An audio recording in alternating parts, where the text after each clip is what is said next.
Thank you very much for having the possibility to talk in English. It's much easier as for many of us, even though we're Finnish speakers.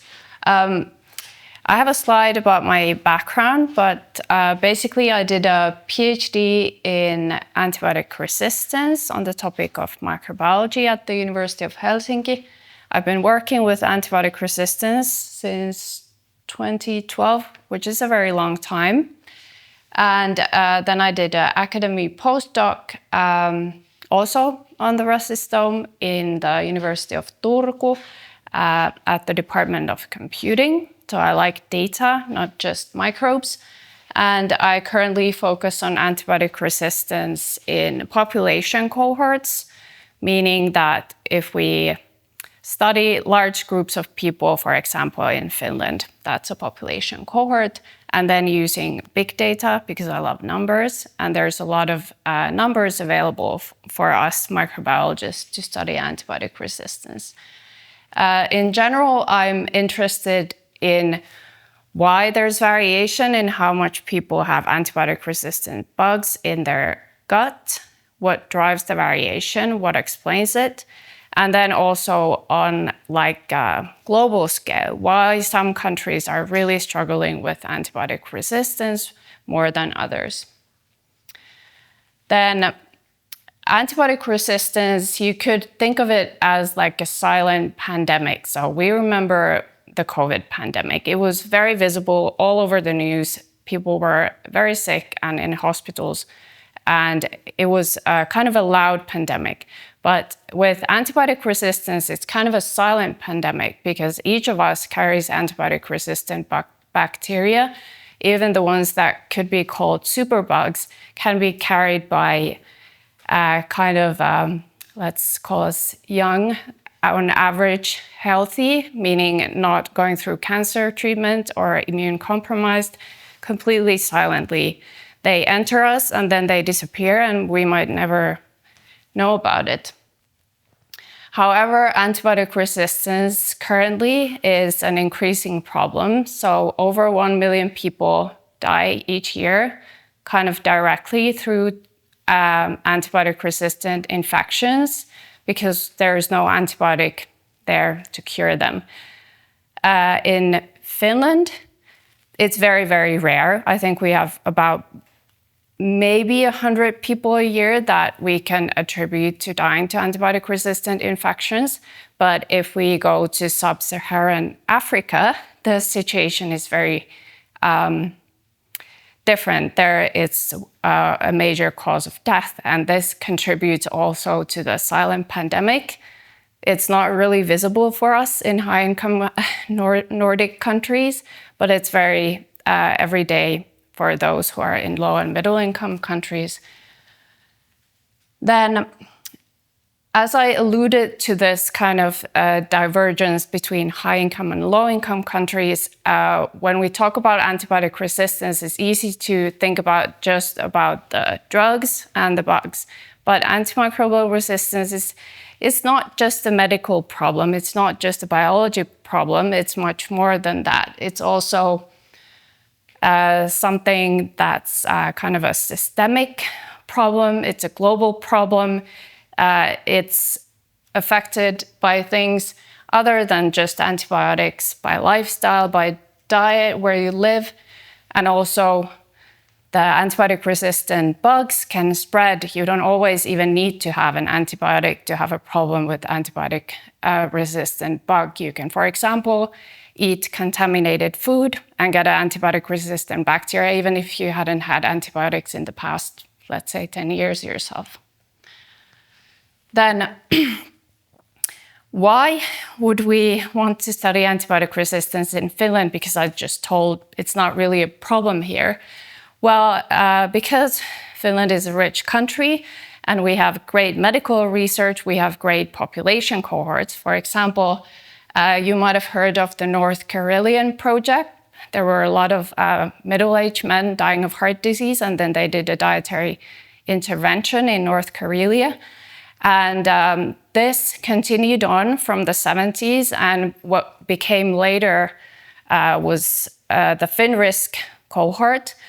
And there in 2002, no one had really done DNA sequencing a lot, especially from microbes. Maybe there were a few human genomes out there, but someone thought when they were taking blood and did like a medical examination, like, we have, all kinds of samples from these people. Why not take poop? I mean, why not? It's quite easy to donate, a bit smelly and annoying to store in the fridge. And then Posti was delivering poop of 7,000 people to freezers in Finland.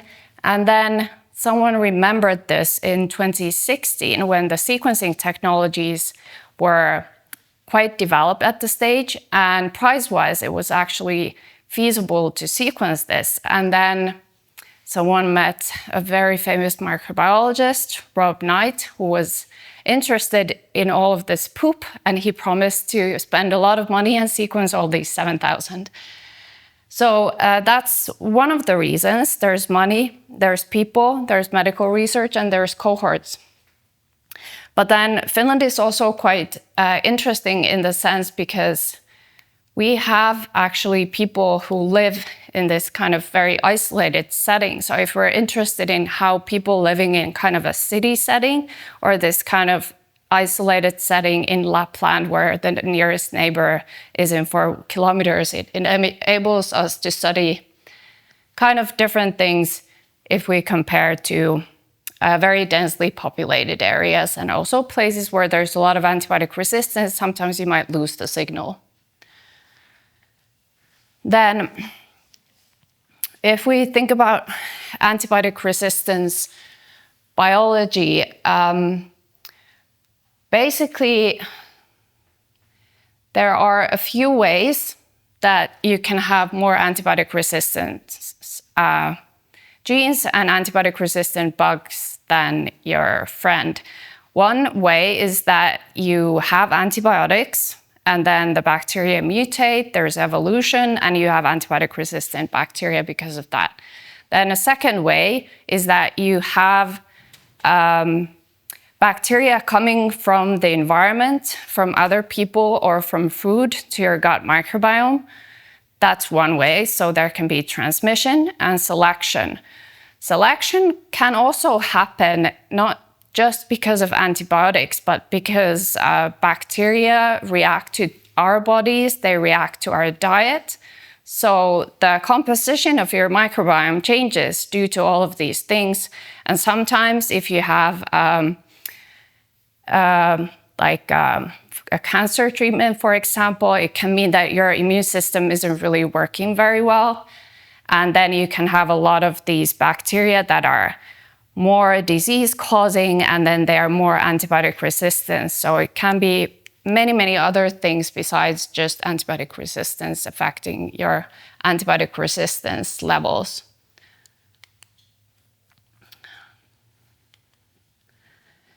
Then if we go to what does antibiotic resistance look like in the average Finnish person in 2002.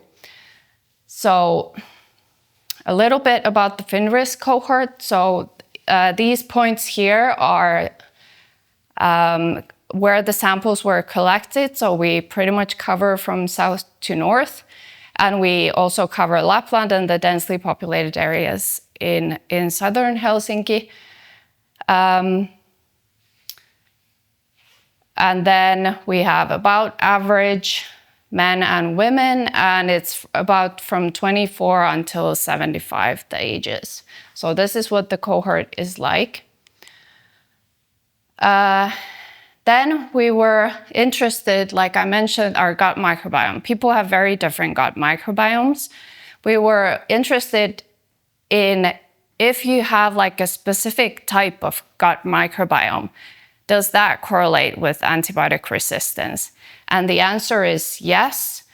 If you have a lot of Prevotella or a lot of bifidobacteria, which are kind of in the microbiome community known as, in general, being the good guys, then you have less antibiotic resistance. But if you have a lot of E. coli, which is kind of the arch nemesis for humans in a way, at least some strains, then you have more antibiotic resistance. And then if you have a lot of Bacteroides, which is kind of the Western diet typical, not very healthy diet bacteria, then you also tend to have more antibiotic resistance. And that was something that wasn't really looked at in scale before.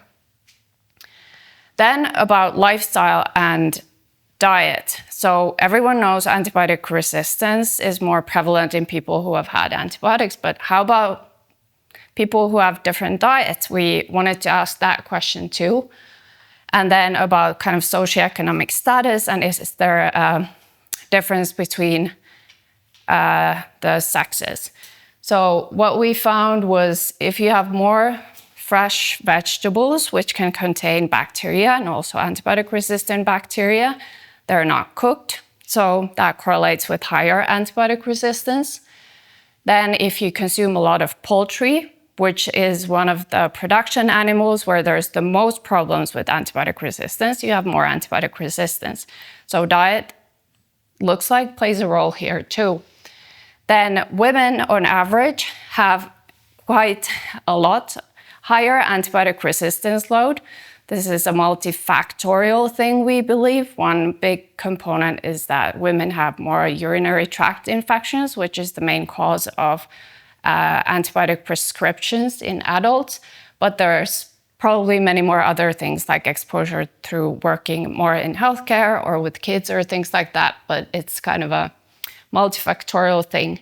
And then also higher income people, maybe because they travel to places where there's more problems with antibiotic resistance. But again, we don't exactly know what the biology behind there is.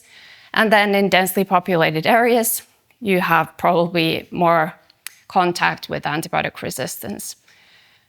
And as expected, antibiotic resistance predicts most of it. Then, because we studied the whole gut microbiome. You remember I mentioned the good guys, the Prevotellas and the Bifidos. They also carry antibiotic-resistant bacteria. And because we're looking at the whole gut microbiome, we wanted to know, does it really matter, this kind of average concentration of antibiotic resistance in your gut? Does it have any kind of risk for your health? So because we have the samples from 2002, and we have registered linkage to causes of death and death events, and then major health events like sepsis, which is a very, very severe form of infection and the body's reaction to infection. We could actually study if those people who have a lot of antibiotic resistance genes in their gut microbiome are more likely to die or more likely to have sepsis.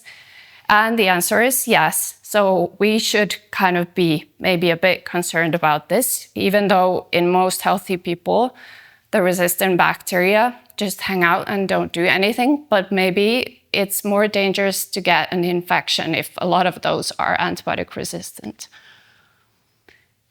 Then, if we look at what antibiotic resistance looks like globally, we first kind of have to look where we have a lot of samples. So you can't really probably read all of these country names here, but most of these are low-income countries where the bars are very, very tiny. And then the really, really long bars or high bars, they're USA, Sweden, China, and Finland.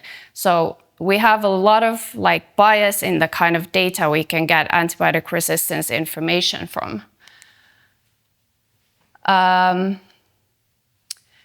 Then I studied antibiotic resistance also in the infant gut during my PhD, not just in adulthood. And during my PhD, I was interested in, is there transmission from the mothers to infants of antibiotic resistance genes? And first we looked at the total microbiome composition, and it's more similar in mothers and their own infants. So at least the microbiome seems to be transmitted.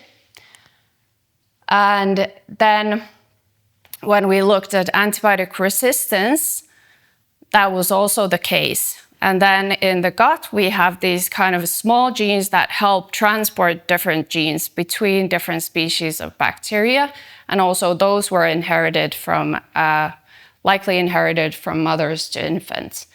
So it seems that antibiotic resistance is not just something that is affected by things happening to you. It might be affected by stuff that your mother has been exposed to or antibiotics that she's taken.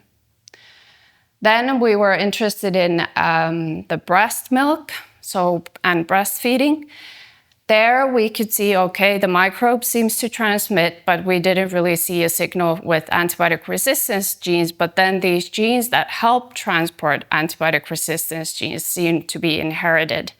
It was a technically very challenging study to do because basically 99% of the DNA is from human, although we would like to study the bacteria, but it's quite likely that also the antibiotic resistance can come from the milk to the infant. Then I was interested during my PhD in the kind of diet of babies. So previously I told that if you have a lot of poultry and salad, then you have more antibiotic resistance, and that was done in adults. But then during my PhD, I was interested because babies have basically two types of food they can have. They can have formula or they can have breast milk. And we know that breast milk is considered healthy, but if it can also contain antibiotic resistance genes, which formula doesn't contain, how does it look like in the babies who had these different diets? So here it's not maybe the best picture to show, but if you look at the panel D there with any formula and then only human milk, you can see that the bar is much longer for any formula, which means that the babies who have any formula have more antibiotic resistance genes. And in this study, we looked at, could the explanation be what kind of bacteria like to live in the baby's gut who have formula versus the bacteria that like to live in the gut of babies who have breast milk, and we think this is the reason. So it doesn't matter if there's a few bacteria that contain antibiotic resistance genes in the breast milk, it's more about what kind of microbiome the food supports for the baby. So breastfeeding is good also in this sense. And thank you. These are my acknowledgements. So I did my postdoc work in Leo Lahti's group, and the FINRISK cohort is collected by THL. And then I have some collaborators from Sweden and Australia for the global AMR project. And then the infant resistant work was done in Marko Virta's group at the University of Helsinki. Yes, thank you.